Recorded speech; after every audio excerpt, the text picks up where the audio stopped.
स्वागतं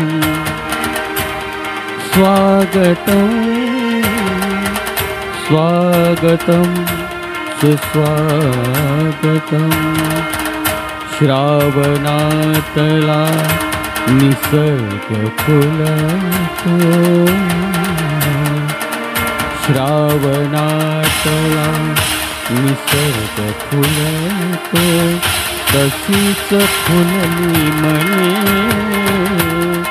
स्वागत करण्या आज उमलती ओठावर गाणे गाणे ओठावर गाणे श्रावणातला निसर्ग फुलतो तशीच फुलली मने स्वागत करण्या आज उमलती ओठावर गाणे गाणे ओठावर गाणे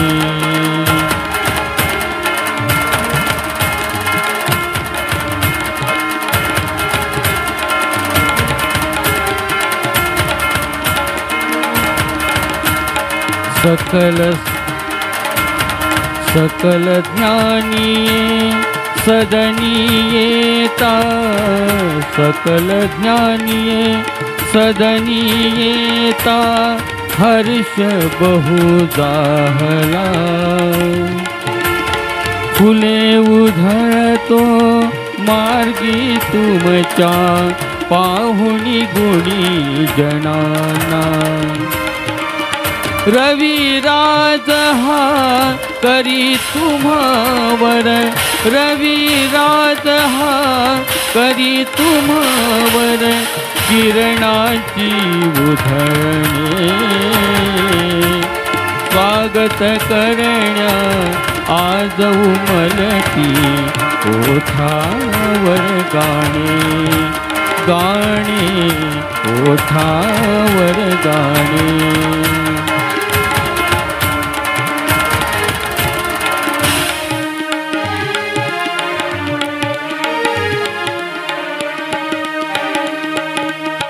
स्वर साजांच्या गुंफून लहरी स्वागत करू आपुले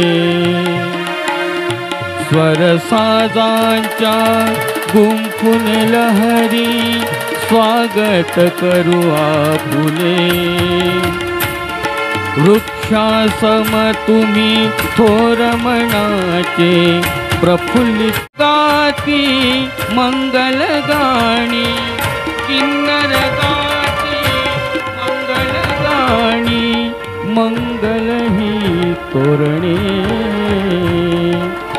स्वागत करण्या आज उमलती ओठावर गाणे गाणे ओठावर गाणे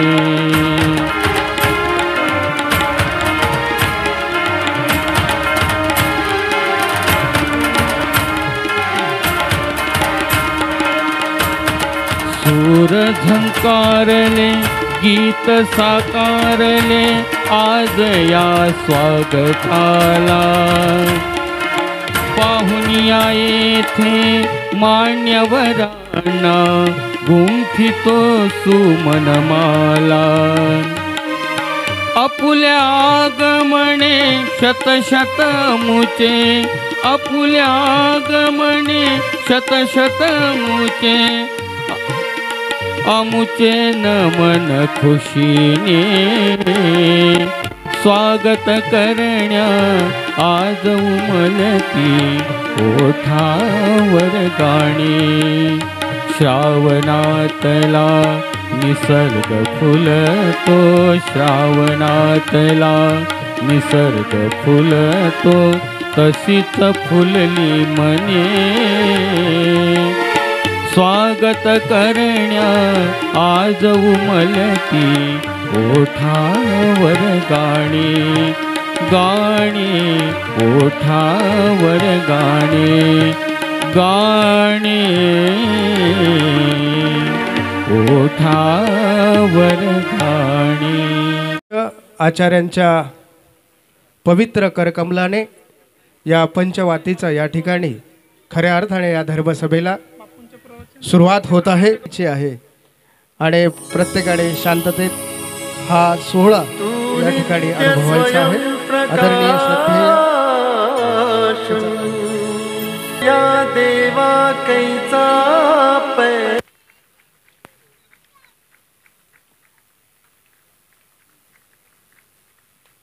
सर्वांनी टाळ्यांच्या गजरामध्ये स्वागत करायचं आहे।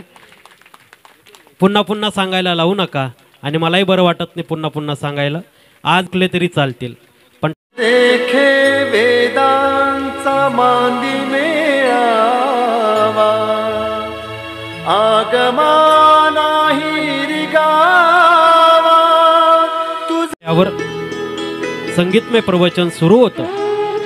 त्याचा आजचा हा समारोपीय कार्यक्रम या ठिकाणी मी आदरणीय श्रद्धेय प्रातस्मरणीय व्याख्यान मार्तंड आचार्य श्री सुरेश बाप्पू राहेरकर, मी बाप्पूंना विनंती करेल की आपण आपल्या या समारोपीय प्रवचनाला या ठिकाणी सुरुवात करावी। सर्वांनी टाळ्यांच्या गजरामध्ये स्वागत करायचं आहे।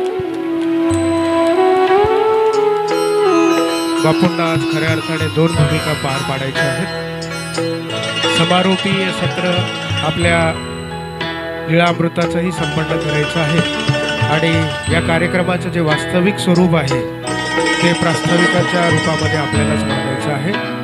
आपण बापूंच्या विचाराला पुनश्च एक वार टाळ्या वाजवून प्रतिसाद देऊ। आपल्याला गोड करून घेता आलं पाहिजे। जीवनात असे अनेक क्षण असे असतात। ज्ञानपीठावर वंदनीय आचार्य आहेत। दीप प्रज्वलनाचा सोहळा सुरू होता आणि आदरणीय आचार्य श्री ज्ञात बाबा म्हणाले, बापू तुम्हीच तर ज्ञान म्हणजे याचं काम करत आहात, ज्ञान प्रकाशाचं काम तुम्हीच करताय। म्हटलं बाबा असं नाही, मेणबत्तीचं काम जरी माझ्याकडे असलं तरी येणारी ऊर्जा आपल्याकडून येणारी आहे आणि म्हणून ही सगळी वंदनीय मंडळी इथे दीप प्रज्वलनासाठी समोर होती। या सगळ्यांना कृतार्थतेने दंडवत करतो आणि आजच्या धर्मवार्तेकडे येतो आहोत। श्रीकृष्ण लीळामृत असंख्य ग्रंथ आहेत कृष्ण भगवंताच्या जीवनावरचे। प्रत्येकाने कृष्ण आपापल्या पद्धतीने मांडलेला आहे। भागवतातला कृष्ण वेगळा आहे, हरिवंश पुराणातला कृष्ण वेगळा आहे, पांडव प्रताप म्हणजे प्रताप ग्रंथामध्ये दिसणारा कृष्ण वेगळा, महाभारतातलं कर्तृत्वच वेगळं। पण या सगळ्याच्या पलीकडे जाऊन सर्वज्ञ श्री चक्रधर प्रभू जेव्हा बोलतात ना 12व्या शतकामध्ये महादाईचा सोबत भक्तजनांच्या सोबत, महादाईचा प्रश्न विचारते, जी सर्वज्ञांचं वास्तव्य भोगनारायणाच्या मंदिरामध्ये पैठणला आहे। 12व्या शतकाची अशी सकाळची एक दिवसाची ही वेळ आहे। धर्मवार्ता प्रारंभ होते आहे महादाईसाच्या प्रश्नाने आणि महादाईसा विचारते, जी ही सगळी मंडळी ही वेदभक्ते श्रीकृष्ण भक्तीची उपासना करताना दिसतात आणि आम्ही श्रीकृष्ण भक्तीची उपासना करतो, मग त्यांच्या आणि आमच्या भक्तीत फरक काय आहे? त्यांना काय प्राप्त होतं आणि आम्हाला काय प्राप्त होतं? प्रत्येकाला प्रश्न पडतोच की नाही, मला काय मिळणार आहे? कार्यक्रमाला तर चाललो, मला काय मिळणार आहे? हार मिळणार आहे, शाल मिळणार आहे, प्रसाद मिळणार आहे, महाप्रसाद मिळणार आहे, काय मिळणार याच्यावर आपण आपल्या गोष्टी ठरवलेल्या असतात। ठरवता की नाही तुम्ही लग्नात गेल्यानंतर काय मिळणार आहे? सत्कार होणार आहे, आहेर मिळणार आहे का पदार्थ मिळणार आहे? आपण ठरवलेलं असतं। थोडं रुसलं की अलंकार पण मिळणार आहे, तुमच्या डोक्यात पक्क्या गोष्टी असतात। काय मिळणार आहे याच्यावर आपण आपल्या जीवनाचं मूल्य ठरवत असतो। महादाईसानं असंच विचारलं आणि स्वामी बोलू लागतात। सर्वजण म्हणतात, बाई श्रीकृष्ण भगवंत हा परमेश्वराचा अवतार आहे। काल आमची काही तरुण मंडळी होती अन्य संप्रदायातली, पण काल आमची संध्याकाळी रात्री 12:30 पर्यंत जवळजवळ चर्चा चाललेली होती। त्यांचे प्रश्न बरोबर आहेत, त्या मित्रांचे प्रश्न चुकलेले नाहीत, पण त्यांची दिशाभूल करण्यामध्ये आपलं वागणं पण कारण ठरलेलं आहे। तुमचं वेगळंच असतं, आमचं वेगळंच असतं, तुम्ही वेगळे आम्ही वेगळे। आणि त्या मित्राने, तू माझ्याच वयाचा, त्याला प्रश्न पडला आणि तू म्हटला, बाबा हे तुमचं आमचं किती दिवस चालणार? म्हटलं असं नाही, तुमचं आमचं नाही, आपण आपलं म्हणू। आपलं म्हटलं की काम सोपं होतं। प्रेमाने आपण सगळ्या गोष्टी स्वीकारू शकतो। विचार करा, समुद्रामध्ये जगाच्या पाठीवरच्या सर्व नद्या पोहोचतात आणि सर्व नद्या गोड पाणी घेऊन जातात, पण गोड पाणी घेऊन गेल्या म्हणून सागराने आपलं खारं पण सोडलेलं नाही, पण सगळ्यांना सामावून घेण्याची मोठी ताकद आपलं म्हणण्यामध्ये। आपण एकत्र येऊ। आपल्यामध्ये भेद कुठे निर्माण होतो माहिती आहे? भेद निर्माण करण्यामध्ये सगळ्यात प्रधान कारण आहे आपल्यातलं अज्ञान। धर्मसंप्रदाय कुठलाही असू द्या, अज्ञान तिथे आलं, अज्ञान म्हणजे तिमीर, अंधकार तिथे आला की प्रकाश आपोआपच नाहीसा होतो। प्रकाश घालवावा लागला नाही, प्रकाश आपोआपच गेला. लक्षात घ्या, अंधार आला की प्रकाश जातो आणि प्रकाश आला की अंधार जातो. या दोन्ही परस्परावलंबी असलेल्या गोष्टी आहेत. हे अज्ञान दूर करण्यासाठीचा हा सोहळा आहे. जे आदरणीय आचार्य उपाध्याय कुलभूषण परमपूज्य महंत श्री पातुरकर बाबा यांचं देहाचं हे गाव, हे देहाचं घर. पहिल्यांदाच आम्ही मोडमध्ये येऊन जेव्हा पोहोचलो, इथे त्यांचे आदरणीय देहाचे वडील बसलेले आहेत. इथेच बसलेले होते. संध्याकाळच्या वेळेला दिसायला कमी होतं. जवळ बसले. आम्ही जवळ जाऊन चौकशी केली आणि तेच त्यांनी आम्हाला सांगितलं हेच घर आहे. इथे अण्णांचा जन्म झाला 56 वर्षापूर्वी आणि इथूनच ते परमार्गी गेले. सर्व म्हणजे कुटुंब अन्य सांप्रदायिक, उपदेशी नाही, कुठलाच वारसा नाही, पण परमेश्वराला ज्याला स्वीकारायचं आहे, जीवे अर्पावे परमेश्वरी स्वीकारावे तै द्रव्या भजनाचे गोमटे. इथून जर अण्णा परमार्गी जर निघाले नसते, त्यांच्या मातेनं त्यांना परमार्गी समर्पित केलं नसतं, तर मांडवा पंथाच्या इतिहासामध्ये या परंपरेतल्या या घराला कुठलंच महत्व आलं नसतं. माणूस जन्माला येतो, मरून जातो, काळाच्या ओघामध्ये तो पडद्याच्या आड जातोच जातो, नाही असं नाही, परंतु तरी सुद्धा त्याचे कर्तृत्वाचं मूल्य असतं. अण्णांना मी सहज म्हणालो, अण्णा जाताना तुम्ही एकटेच गेले, पण येताना एकटे नाही आले. आता 56 वर्षाने तुम्ही मात्र आम्हाला शेकडो लोकांना घेऊन आला. हे किती दूरदूरची आचार्य मंडळी आहे. ही फक्त आचार्य नाहीत, वेगवेगळ्या गुणाचे पुरुष आहेत.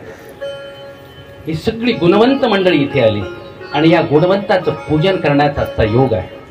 काल पूजन सुरू होता. आज हा पूजनाचा सोहळा सगळीजण पाहत होते. तुम्ही टाळ्या वाजवत होता, मी तुमचे चेहरे पाहत होतो. तुम्हाला वेगळे वेगळे, मला टोपी घातल्यानंतर फार अवघडल्यासारखं झालं. आजपर्यंत मी अनेकांना टोप्या घातल्या, म्हणजे सूत्रसंचलनाच्या सेवेत असतो नेहमी. पहिल्यांदाच मला कोणीतरी टोपी घालणारा भेटला रुपेश शास्त्री, पहिल्यांदा तुमच्या रूपाने.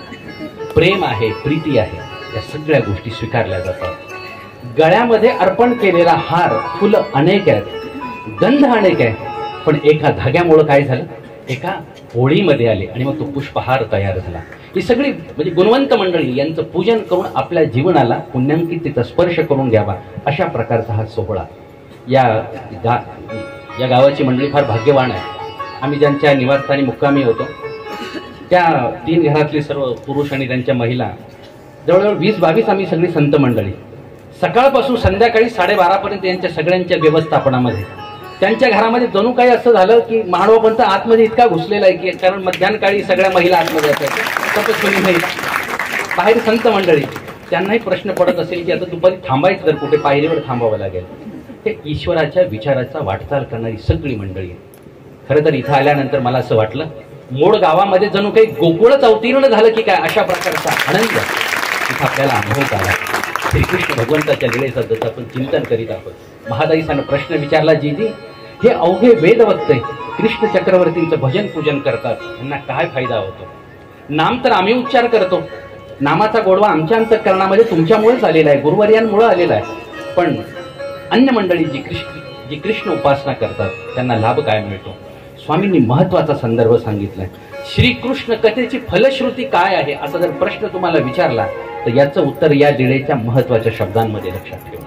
स्वामी सांगतात, बाई श्रीकृष्ण चक्रवर्तीची भक्ती घडे, उपासना घडे, तया द्रव्य संपत्ती जोडे. पहिला लाभ मिळतो आपल्याला, द्रव्य संपत्ती. आपल्याला काय अपेक्षा असते? आपल्याला म्हणजे प्रापंचिक लोकांसाठी मी बोलतोय, संत मंडळीचं समर्पित करून आलेले सगळे जीवन समर्पित केलं. आपल्याला संपत्ती हवी असते. स्वामींना अभिप्रेत आहे, परमेश्वर खरी आपली संपत्ती आणि दृष्टपर सर्व संपत्ती आपल्यासाठी असंपत्ती, पण आपल्याला ती हवी असते. खिशातली 500 रुपयाची नोट जर पडली तर दिवसभर पदार्थ गोड लागत नाहीत आपल्याला. संपत्ती हरवलेली असते. ही संपत्ती आपली नाही, परमेश्वर ही आपली संपत्ती आहे. पण श्रीकृष्ण चक्रवर्तींची जो उपासना करतो की नाही, सगळ्यात मोठा फायदा द्रव्य संपत्ती जोडे. दुसरा फायदा सर्वज्ञ श्री चक्रधर प्रभू महादाई साला सांगतात, बाई तयासी अपमृत्यू चुके. अवांतर मृत्यू त्याला म्हणतात. अवांतर मृत्यूची कारणं अनेक असतात, पण कृष्ण भक्तीनं सगळ्यात मोठा फायदा काय होतो? अवांतर मृत्यू चुकतो. द्रव्य संपत्ती प्राप्त होते, अवांतर मृत्यू चुकतो आणि अर्जित फळाला तो जीव पोहोचतो. त्याने जी जोडलेली जी फळं आहेत की नाही तिथे जाऊन पोहोचतो. फक्त कशामुळे? कृष्ण भक्तीच्या उपासनेमुळे. आणि 3 दिवसाच्या या धर्मसत्रामध्ये, धर्मवार्तेमध्ये आपण कृष्ण भगवंताच्या नामाचं हे चिंतन केलेलं आहे. आणि म्हणून खऱ्या अर्थानं या कृष्ण भक्तीची फलश्रुती प्रत्येकाच्या अंतःकरणामध्ये दिसली पाहिजे. ही दिसत असताना आपल्याला अदृष्टाला आज प्रार्थनाही म्हणजे यासोबतच करायची आहे. अर्ध्या तासामध्ये ही धर्मवार्तेचं हे जो समारोपाचा माझा सोहळा आहे तो इथे संपूर्ण करणार आहोत. कृष्ण भगवंताची आराधना करताना आज आपण देवाला प्रार्थना करायची. कधी येशील मन मोहना, कधी येशील मन मोहना, पाहण्या भारत आपुला पुन्हा. कधी येशील मन मोहना, पाहण्या भारत आपुला पुन्हा. पाहण्या भारत आपुला पुन्हा.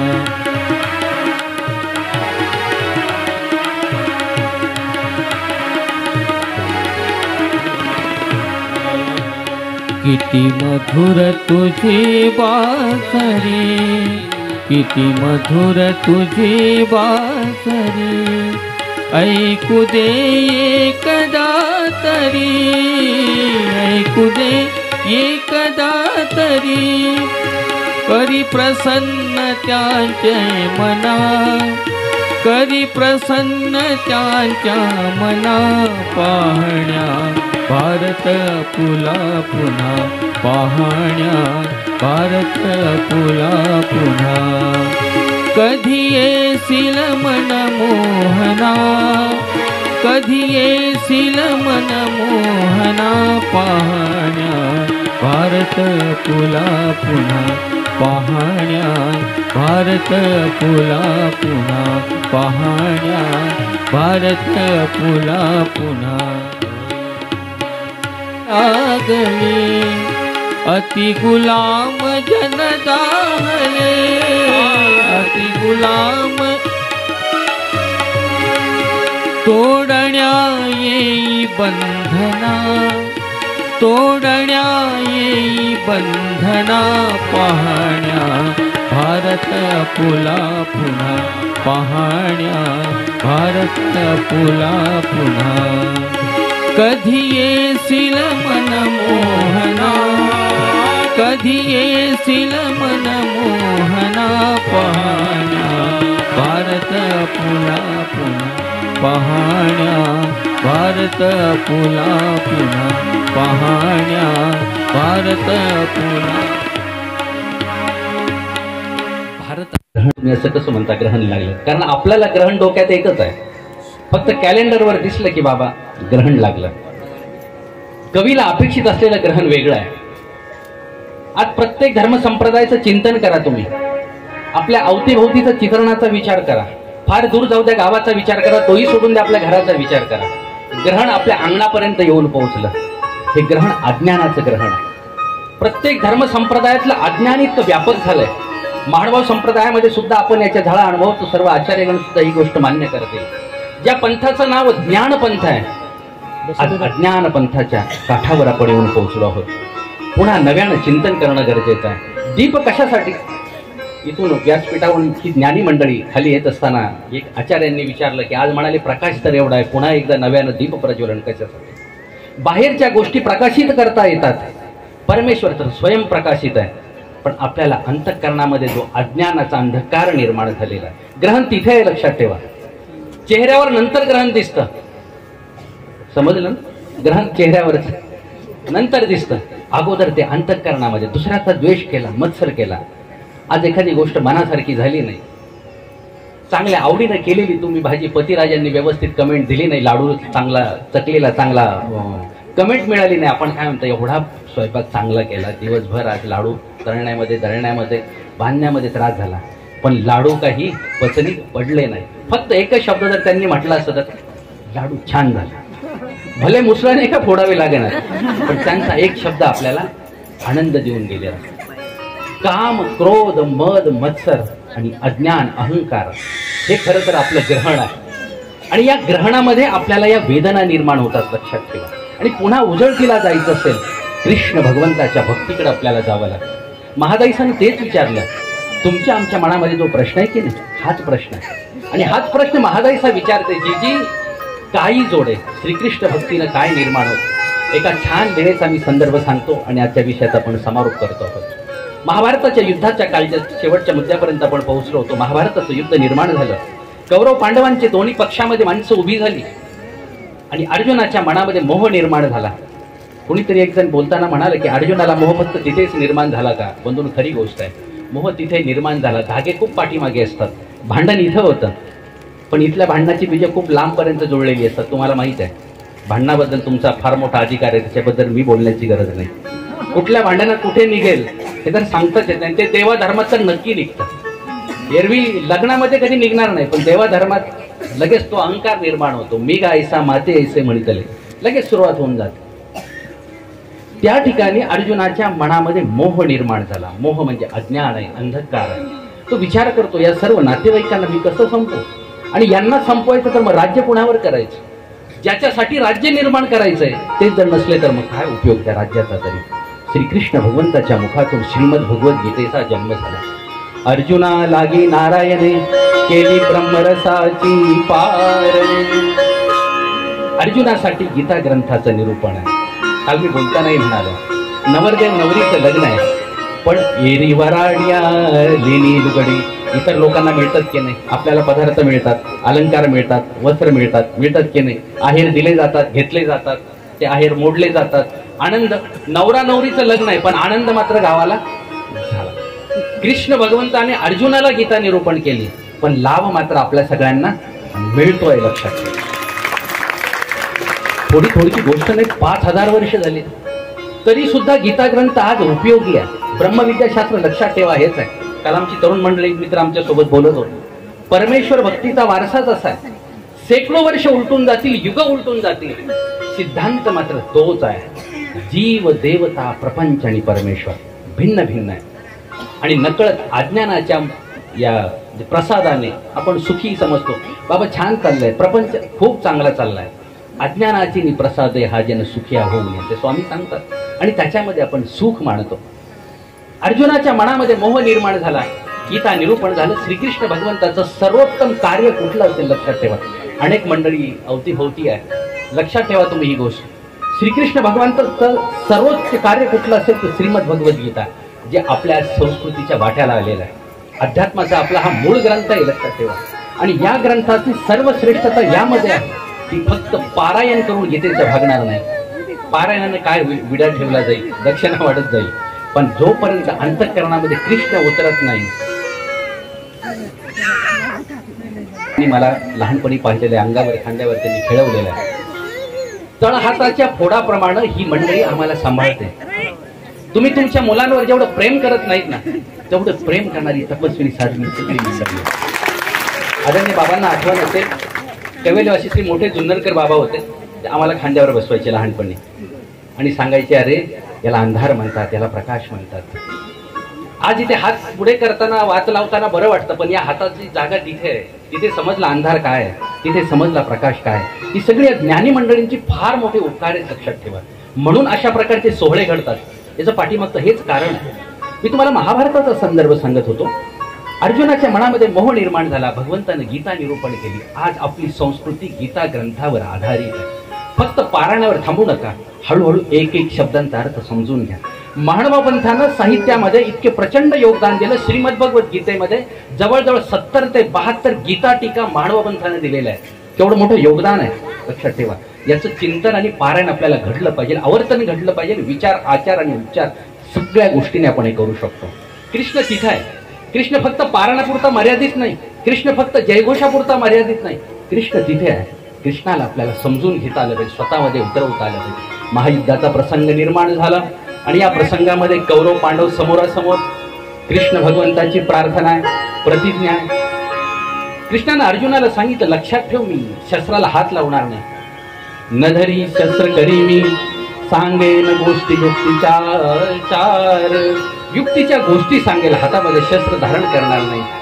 अर्थ अर्जुनाला कळाला, दुर्योधनाला कळालाच नाही. दुर्योधन मात्र नारायणी सेनेमध्येच खुश होता. पितामह भीष्मांना फार वाईट वाटलं आणि सांगितलं, कौरव म्हणजे दुर्योधना, युद्धाचा विजय निश्चित झाला. यत्र योगेश्वर कृष्ण, जिकडे कृष्ण आहे तिकडे संत आहे, आणि जिकडे संत आहे तिकडेच वसंत आहे. आपण सगळ्यांच्या वाट्यावर फक्त उन्हाळा आहे, लक्षात ठेवा, बाकी दुसरं काही नाही. पण जी मंडळी संतांच्या वाटेनं जाते त्यांच्या पाठीमागे चालण्याचा प्रयत्न करते. यद्यदा चरती श्रेष्ठ तत्देवे तरो जन. या श्रेष्ठ गणांच्या आचाराच्या पाठीमागे जेव्हा आपण चालतो, कृष्ण भगवंताच्या विचाराचं अनुसरण घडतं. कृष्णाने सांगितलं, अर्जुना मी रथामध्ये बसेल, रथ चालवेल, शस्त्राला हात लावणार नाही. युद्धाचा 9वा दिवस निर्माण झाला. 8व्या दिवसाची रात्र, आणि या 8व्या दिवसाच्या रात्री कृष्ण भगवंताच्या लक्षात आलं, दुर्योधनाने पितामह भीष्माकडे हट्ट केला, तुम्ही देवतादिकांना पराभूत केला, पांडव काय आहे तुमच्यासाठी? एकही पांडव म्हणजे अजून तुमच्याकडून पराभूत कसा होत नाही? खोटी खोटीच तुम्ही लढाई करताय का, युद्ध करताय का? पितामह भीष्मांनी प्रतिज्ञा घेतली, उद्या मी एक तरी पांडव संपवल्याशिवाय राहणार नाही. आणि आता मात्र कृष्णाने विचार करायला सुरुवात केली. इतक्या वेळ कृष्ण भगवंत स्थिर आहेत, स्थितप्रज्ञ आहेत, पण पितामह भीष्मांच्या प्रतिज्ञेनं मात्र श्रीकृष्ण भगवंत विचार करू लागलाय. श्रीकृष्ण चरित्रामध्ये लीळा येते. 5ही पांडव आणि द्रौपदीला सोबत घेऊन कृष्ण भगवंत भल्या पहाटे पितामह भीष्मांच्या राहुटीकडे निघाले. सकाळची वेळ आहे. सकाळच्या वेळी सूर्यनारायणाचं आगमन होण्यापूर्वी पितामह भीष्मांची ध्यान साधना सुरू आहे. आयुष्यभर बालब्रह्मचारी आहेत. परमेश्वराचं चिंतन करणारा पितामह भीष्म, चेहऱ्यावर सुरकुत्या नाही, प्रचंड सामर्थ्याचा असलेला, वयाचं ज्येष्ठत्व आणि प्रौढत्व असलं तरी सुद्धा पराक्रमाचा प्रचंड मोठा योग आहे. आणि डोळे बंद आहेत, अंधार आहे अवतीभोवती. कृष्ण भगवंतांनी 5ही पांडवांच्या अंगावरती घोंगडी दिलेली आहे. घोंगडीसारखं वस्त्र आहे, चेहरा दिसणार नाही. आणि सांगितलं, क्रमाक्रमाने एकाने समोर जा आणि पाया पडा, वंदन करण्याचा अनुकार करा. प्रत्येक पांडव समोर येत होता. पितामह भीष्मांचे डोळे बंद होते आणि पाया पडल्यानंतर पितामह भीष्म आशीर्वाद देत होते. चिरंजीवी भव. 5ही पांडवांना आशीर्वाद. पाठीमागून द्रौपदी माता, अंगावरती वस्त्र, चेहरा आच्छादलेला. समोर जाताना नकळत बांगड्यांचा आवाज झाला. पितामहांच्या लक्षात आलं कोणीतरी स्त्री आहे आणि पटकन आशीर्वाद देऊन टाकला, अखंड चिरंजीवी भव, सौभाग्यवती भव. आणि मग कृष्ण भगवंत समोर आले आणि कृष्ण भगवंताचं समोरचं येण्याचं स्वरूप लक्षात आल्यानंतर पितामहांनी लक्षात घेतलं, भगवंता आज्ञा केली असती तर मी दर्शनाला आलो असतो. इथपर्यंत येण्याचं तुझं कारण माझ्या लक्षात आलं. यांना इथे घेऊन येण्याच्या पाठीमागे तुला यांचा विजय सुखकर करायचा आहे. कारण तू म्हणजे अगोदर भक्त वत्सल आहे. कृष्ण भगवंत मला सगळ्यात जास्त कुठे आवडतो माहित आहे? कारण तो भक्त वत्सल आहे. परिणामी स्वतःला एखादं नामकरण ओढून घ्यावं लागलं तरी चालेल, पराभवाची नामुष्की आली तरी चालेल, पण अगोदर माझा भक्ताची सुरक्षितता कृष्ण भगवंताचा अखंड वैशिष्ट्य आहे. दुसऱ्या दिवशी युद्धाचा प्रसंग सुरू झाला. 9वा दिवस उजाडला. प्रचंड घनघोर संग्राम निर्माण झाला. आणि त्यावेळेला पितामहांनी अर्जुनाला सुद्धा जर्जर करून सोडला. पुन्हा हातातलं गांडीव धनुष्य खाली गळून पडायचं. आणि आता मात्र सायंकाळच्या वेळेला पांडव सेना प्रचंड होरपळली गेली या पितामह भीष्मांच्या या युद्धाच्या पराक्रमामध्ये. सैरभैर झालेली सेना पळू लागली आणि कृष्ण भगवंताने क्षणार्धात रथातून खाली उडी मारली. खाली उडी मारता क्षणी बरोबर तिथे पडलेल्या एका रथाचं चाक घेतला आणि श्रीकृष्ण भगवंताच्या डोक्यावरचा राजमुकुट खाली पडला. कमरेचा पांचजन्य शंख तिथेच विसरला. खाली उतरलेले कृष्ण भगवंत रथाचं चाक घेऊन पितामह भीष्मांच्याकडे धावायला लागले. मला चित्र फार आवडतं. तुम्ही कधीतरी पाहिलं असेल एखाद्या कॅलेंडरवर, एखाद्या भित्तीपत्रावर. म्हणजे कृष्ण भगवंत धावतोय कुणाकडे? पितामह भीष्मांना मारण्यासाठी. आणि हातामध्ये रथाचं चाक आहे आणि श्रीकृष्ण भगवंताच्या चरणाला मिठी मारलेला आहे अर्जुन. अर्जुन सांगतोय भगवंताला, माझ्या संरक्षणासाठी भगवंता तू तुझी प्रतिज्ञा नको रे मोडू. तुझी प्रतिज्ञा आहे ना, शस्त्र हातात घेणार नाही म्हणून तुझी प्रतिज्ञा आहे, तू आज मोडू नको. कृष्ण भगवंताला पाठीमागा ओढणारा अर्जुन आणि कृष्ण भगवंत चक्र घेऊन धावत येत आहेत म्हटल्यानंतर हात जोडून समोर जाणारे पितामह भीष्म. तुम्ही विचार करा, तिघांचं चित्र डोळ्यासमोर आणा. कृष्ण भगवंताच्या श्रीमुकुटाचे जे केस आहेत पाठीमागे उडतायत वाऱ्याच्या वेगानं. खाली श्रीचरणाला मिठी घातलेली तो अर्जुन आहे, भक्त आहे. स्वामी त्यांना अर्जुन देव असं म्हणतात. आणि श्रीकृष्ण भगवंत हातामध्ये रथचक्र घेऊन धावत आहेत पितामह भीष्माकडे. हात जोडले आणि पितामह भीष्मांनी काय म्हणावं? कृष्णा, तुझ्या हाताने जर मरण येणार असेल तर माझ्यासारखा भाग्यवान दुसरा कोणी नाही. मी भाग्यवान आहे जर तुझ्या हाताने मृत्यू मला येणार असेल तर. हात जोडून पितामह भीष्म समोर आहे. मृत्यूला सामोरं जाताना आपल्याला पितामह भीष्मासारखं होता आलं पाहिजे. पण कधी होता येईल? अंतःकरणामध्ये जर कृष्ण असेल ना तर असं स्वाभिमानानं सामोरं जाता येईल. देवाला प्रार्थना करायची, प्रभू आयुष्याचा शेवटचा क्षण कुठे हॉस्पिटलमध्ये नको आहे. कुठे व्हेंटिलेटरवर तर नकोच नको. गुरुनिमित्ताच्या सानिध्यामध्ये, गुरुकुळाच्या सानिध्यामध्ये आयुष्याची जर संध्याकाळ होणार असेल तर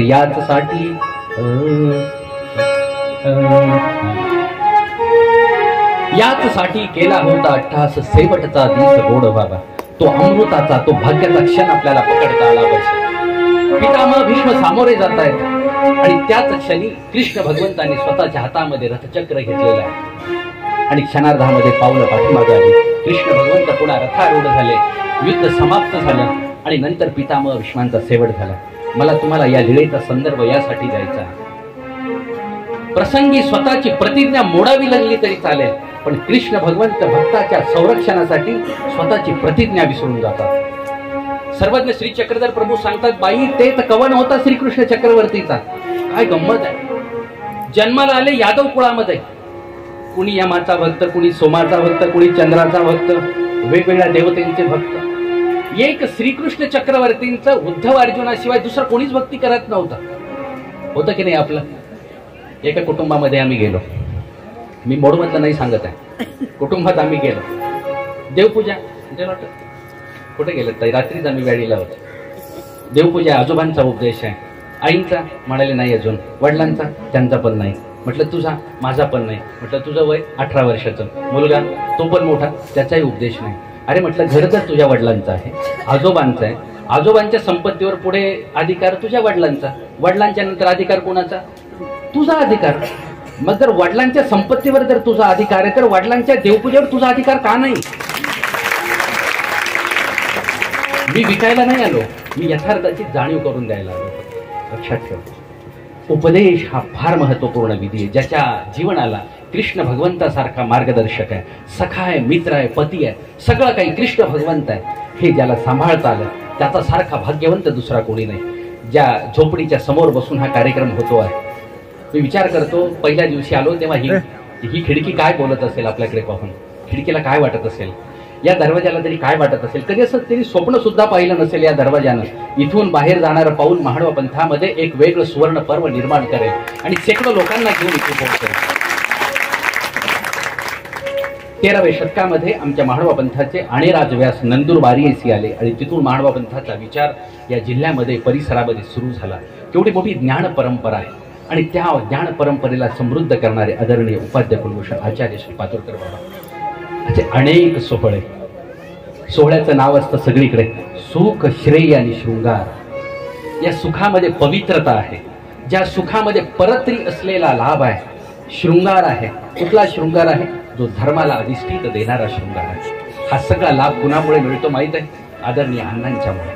मी स्वतःला फार भाग्यवान समजतो. तुम्हाला प्रत्येकाला ही गोष्ट वाटली पाहिजे. सोहळ्याचं आयोजन सुरू झालं, ही सगळी मंडळी भेटायला लोणखेड्याला आली आणि निरूपणाच्या यात्रेच्या सेवेत मी तिथे सोबतच होतो. धर्मराजदा म्हणाले, बापू मोडची मंडळी आली, कार्यक्रम मागतायत. म्हटलं तुम्ही सगळेजण ते ठरवा. आणि मग ते म्हणाले, पहिल्यांदाच अण्णा त्यांच्या देहाच्या गावाला येत आहेत, 56 वर्षानंतर पहिल्यांदा येत आहेत. जन्म झाला तेव्हा परमार्गी गेले, पुन्हा इकडे आलेच नाहीत. म्हणजे अण्णांना म्हटलं, अण्णा किती भाग्यवान आहात, तुम्ही केवढा मोठा आदर्श आमच्या पुढे घालून दिला. पुन्हा पुन्हा माहिती येणारी सुंदरी आपल्याला आवडते का, हा तुम्ही विचार करायचा, मी नाही सांगतो. आदरणीय अण्णा आले तर सर्व आचार्यांना घेऊन आले. केवढी मोठी पवित्रता आहे. आज ज्या आदरणीय अण्णांना या सर्व आचार्यांच्या साक्षीनं आणि आपल्या ग्रामस्थ मंडळींच्या संकल्पनेतून संत भूषण सन्मान मिळणार आहे. मी म्हटलं, अण्णा हा तुमचे पुरस्कार घेणार आहे, पण छाती मात्र आमची भरून आल्याशिवाय राहणार नाही. युद्ध जिंकणारा सेनापती असतो, पण शेवटचा जो शिपाई असतो ना कोपऱ्यामध्ये उभा, त्याला सुद्धा त्या सेनापतीचा अभिमान असतो. लक्षात ठेवा, आमच्या सगळ्यांचा उराग अभिमानाने भरून येतो आहे. तुम्ही ते कर्तृत्वाची शिखरं निर्माण केली, तुम्ही दाखवलेल्या रस्त्याने आम्हाला चालता आलं पाहिजे, जाता आलं पाहिजे. त्या आदरणीय अण्णांनी फार मोठी परंपरा निर्माण केली. मी सर्व माता भगिनी आणि ग्रस्त बंधू भगिनींना या गोष्टीचा म्हणजे विशेषतः ही सूचना करू इच्छितो की त्यांच्या मार्गदर्शनानं जर आपण धर्माचरण करत असेल, विचार करत असेल, तर निश्चितच आपल्या जीवनामध्ये सुद्धा गोकुळ उतरल्याशिवाय राहणार नाही. इतका महत्त्वाचा संदर्भ ज्या अंगणामध्ये हा पूजनाचा सोहळा निर्माण होतो आहे. मोड निवासी सगळी मंडळी फार भाग्यवान आहात. तुम्ही, तुमचं पुण्य नाही, परंतु आदरणीय अण्णांचं पूर्व सुकृत एवढं मोठं आहे की त्याच्यामुळं ही सगळी मंडळी इथे आलेली आहे. बऱ्याचदा आपण झाड लावलेलं नसतं, पण झाडाचे आंबे आपण खातो की नाही. आजोबांनी झाड लावलं, फळं नातू खातो.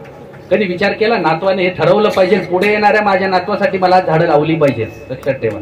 तर उद्या येणाऱ्या पिढीची व्यवस्था होईल. आदरणीय अण्णांनी धर्माचं झाड लावलेलं आहे, आपल्या सगळ्यांना त्याची फळं मिळणार आहेत. आणि या अंगणामध्ये भाग्यवन भजन पूजन भाग्यवंता घरी भजन,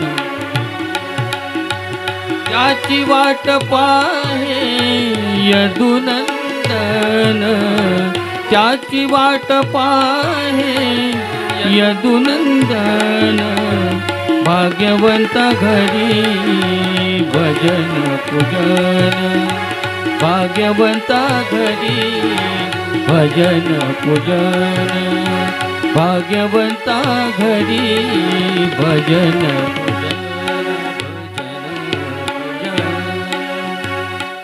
हे अंगण इतकं महत्वाचं आहे. या अंगणामध्ये तोकडी आहे. म्हटलं ज्याच्या अंतःकरणामध्ये जागा असते ना, तो कुठेही बसला तरी त्याचं काम चालतं. पहिल्या दिवशी मी सगळ्यात वर बसलो. काल पूजन होतं इथे स्टेजवरती, मी ते ज्ञान मंचावर बसलो. आज मी अजून 2 पायऱ्या खाली आलो. ही ज्ञानपीठावरची सगळी मंडळी आपल्याला समृद्ध करणारी, लक्षात ठेवा. आणि म्हणून यांच्या चरणाशी बसून धर्मवार्ता करताना एक समाधान निर्माण होतं. यांनी जे स्वप्न पाहिलं, आपल्याकडून जी ऊर्जेची अपेक्षा केली, ही सगळी ती मंडळी आहे. या सगळ्यांच्या चरणाशी मी नतमस्तक होतो. श्रीकृष्ण भगवंताच्या असंख्य लीळा आहेत. प्रत्येकाच्या जीवनामध्ये श्रीकृष्ण भगवंताचा विचार रुजावा आणि तो ही सर्वज्ञ श्रीचक्रधर प्रभूंनी सांगितलेला कृष्ण आपल्या जीवनामध्ये फुलावा, ही अपेक्षा या निमित्ताने व्यक्त करतो. 3 दिवसापासून चाललेली ही पुष्पार्चन सेवा, ही धर्मवार्तेची सेवा, ज्या अनेक प्रसंगामध्ये मी माता भगिनींना कधीतरी बोललोही असेल, तुम्ही सगळे माझ्या माता भगिनीसारखे आहात. उदार अंतकरणाने क्षमा कराल अशी प्रार्थना करतो. माझी पुष्पार्चनाची सेवा साधनदात्याने स्वीकारात घेऊ अशी कामना करतो. ज्यांनी मला संगीत साथ दिली, ज्यांच्याशिवाय माझं चालणं झालं नसतं, माझं बोलणं झालं नसतं, हे आमचे आदरणीय दिशाधिष्ठित महात्मा श्री योगीदादाजी कपाटे, त्यांचे सहकारी तबलावादक, या दोनही साधकांसाठी एकदा टाळ्यांचा गजर करू. भक्ती साधना त्यांच्यामुळे अंतःकरणामध्ये आली. ज्ञानपीठावरील आचार्यांनी आपल्यावर पाखर धरली, म्हणून ही गोष्ट निर्माण झाली. मला कौतुक वाटलं आणि आनंदही वाटला. दीप प्रज्वलन सुरू होतं. 5 वाती वेगळ्या वेगळ्या होत्या. जे आदरणीय मोहाडीचे बाबा म्हणाले, आता 5 वाती एकत्र करा, म्हणजे दीप अखंड तेजत राहील. स्वतंत्र जर राहिले असते तर वादळामध्ये व्यक्तिवाद टिकली नसती, ज्योत टिकली नसती. आपल्याला एकत्र करावं लागेल. 5 बोट जेव्हा एकत्र होईल की नाही, त्याची मूठ तयार होते. संघटना त्याच्याशिवाय होत नाही. एवढी सगळी माणसं दुरून त्याच्याशिवाय येत नाही. संघटना निर्माण करता आली पाहिजे, हे बळ निर्माण होईल. कामना व्यक्त करतो. झालेली पुष्पार्चनेची सेवा या ठिकाणी स्वामी श्रीचक्रधरांच्या श्रीचरणी समर्पित करतो. ज्ञान परंपरेतील सर्व आचार्यांकडे क्षमा याचनेची प्रार्थना करतो. वेडे वाकुडे गायीन परी तुझाची म्हणविन, ही सगळी मंडळी अशी आहे.